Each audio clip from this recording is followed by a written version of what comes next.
തദ്ദേശ തെരഞ്ഞെടുപ്പിന്റെ ഒന്നാം ഘട്ടത്തിൽ പോളിംഗ് ശതമാനം കുറഞ്ഞത് മുന്നണികളുടെ നെഞ്ചിടിപ്പ് കൂട്ടുന്നു. അന്തിമ കണക്കുകൾ പ്രകാരം 70.91% പേരാണ് ഒന്നാം ഘട്ടത്തിൽ വോട്ട് ചെയ്തത്. 2020-നേക്കാൾ കുറവാണ് ഇത്തവണത്തെ പോളിംഗ്. എറണാകുളത്താണ് ഏറ്റവും ഉയർന്ന പോളിംഗ് രേഖപ്പെടുത്തിയത്. ഏറ്റവും കുറവ് പോളിംഗ് പത്തനംതിട്ട ജില്ലയിലാണ്.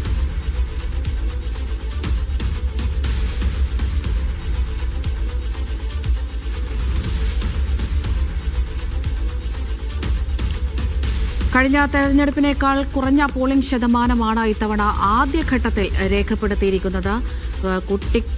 കിഴിക്കലുകളിലാണ് മുന്നണികളെല്ലാം തന്നെ ഉള്ളത്. അന്തിമ കണക്കുകൾ പ്രകാരം 70.91% പേരാണ് ഒന്നാം ഘട്ടത്തിൽ വോട്ട് ചെയ്തത് എന്നാണ് നിലവിലെ വിവരങ്ങൾ പ്രകാരം നമുക്ക് മനസ്സിലാക്കാൻ കഴിയുന്നത്. 2020-നേക്കാൾ കുറവാണ് ഇത്തവണത്തെ പോളിംഗ്. അത് മുഴുവനായി പരിശോധിച്ചാൽ ഈ കഴിഞ്ഞ 7 ജില്ലകളിലെ കണക്കുകൾ പരിശോധിക്കുമ്പോൾ എറണാകുളത്താണ് ഏറ്റവും ഉയർന്ന പോളിംഗ് രേഖപ്പെടുത്തിയത്. ഒപ്പം ഏറ്റവും കുറവ് പോളിംഗ് പത്തനംതിട്ട ജില്ലയിലാണ്.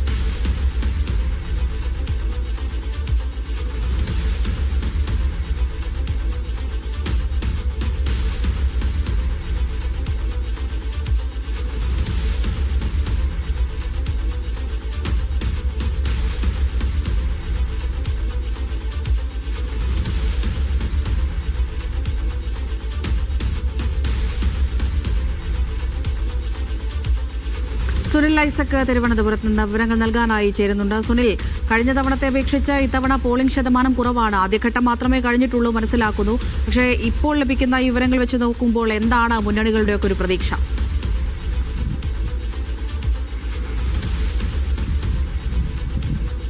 അങ്ങനെയൊക്കെയാണെങ്കിൽ കൂടിയും പ്രധാനപ്പെട്ട 7 ജില്ലകളിലേക്ക് നടന്ന തെരഞ്ഞെടുപ്പിൽ, തദ്ദേശ സ്ഥാപന തെരഞ്ഞെടുപ്പിൽ വലിയ തോതിൽ പോളിംഗ് ശതമാനത്തിലുണ്ടായ കുറവ് മുന്നണികളുടെ നെഞ്ചിടിപ്പ് ഏറ്റിട്ടുണ്ടെന്ന് പറയാതിരിക്കാനാവില്ല. മാത്രമല്ല, സാഹചര്യം കൂടി നമ്മൾ പരിഗണിക്കണം. കഴിഞ്ഞ തവണ കോവിഡ് കാലത്തായിരുന്നു ഇത്തരത്തിൽ തദ്ദേശ തെരഞ്ഞെടുപ്പ് നടന്ന സമയം.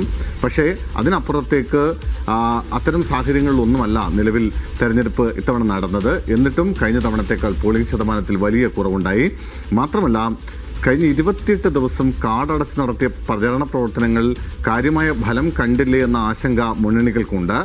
കാരണം കഴിഞ്ഞ തദ്ദേശ തെരഞ്ഞെടുപ്പിനെയൊക്കെ അപേക്ഷിച്ച് ഇത്തവണ പൊതുപ്രചരണവും വലിയ കൂടുതലായിരുന്നു. മാത്രമല്ല, പ്രചാരണ വിഷയങ്ങളും ഇത്തവണ കൂടുതലായിരുന്നു. വിവാദങ്ങൾക്കും പ്രചാരണ വിഷയങ്ങൾക്കുമൊന്നും ഇത്തവണ ഒരു തരത്തിലുള്ള പങ്കും ഉണ്ടായിരുന്നില്ല.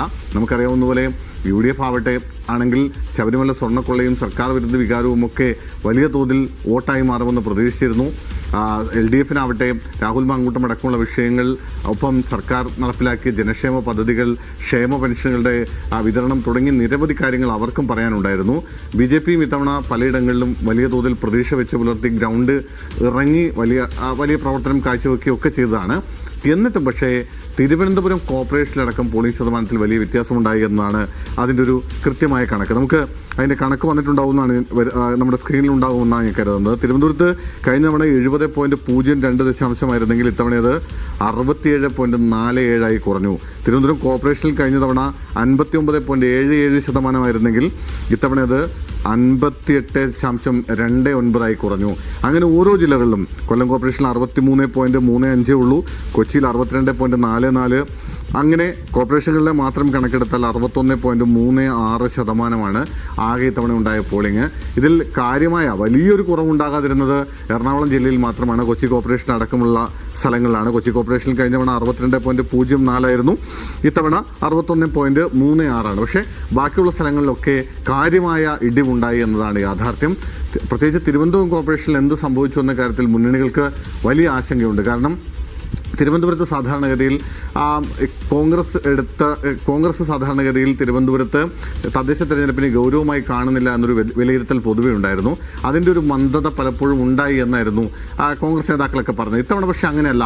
ഇത്തവണ കോൺഗ്രസ് അടിത്തട്ടിലിറങ്ങി പണിയെടുത്തിട്ടുണ്ട്. പരമാവധി അവരുടെ സ്ഥാനാർത്ഥികൾ ആദ്യഘട്ടം മുതലേ പ്രചരണം ആരംഭിച്ചിട്ടുണ്ട്. പരമാവധി 2-3 തവണയൊക്കെ വീട് കയറിയിട്ടുണ്ട്. കോൺഗ്രസിൻ്റെ അടിത്തട്ടും നഗരസഭയിലെങ്കിലും, അതായത് കോർപ്പറേഷനിലെങ്കിലും സജീവമായിരുന്നു എന്ന് പറയാതിരിക്കാനാവില്ല. കവടിയാറിലൊക്കെ ഇന്നലെ അവിടെയാണ് കഴിഞ്ഞ ഇത്തവണ അവരുടെ മേയർ സ്ഥാനാർത്ഥിയെ മത്സരിക്കുന്ന KS ശബരിനാഥൻ മത്സരിക്കുന്ന സ്ഥലം.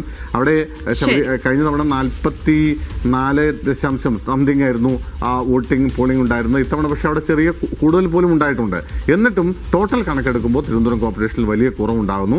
എന്തായാലും ഈ തെരഞ്ഞെടുപ്പിൽ അടുത്ത ഘട്ടം കൂടി കഴിയുന്നതോടുകൂടി മാത്രമേ ഇക്കാര്യത്തിലൊരു കൃത്യമായ വ്യക്തത വരൂ. എന്നാൽ കൂടിയും നിലവിലെ ഈ പോളിംഗ് ശതമാനത്തിലുണ്ടായ കുറവ് മുന്നണികളെ വല്ലാതെ ആശങ്കയിലാക്കുന്നുമുണ്ട്. സുനിൽ ഐസക്കാണ് വിവരങ്ങൾ നൽകിയത്.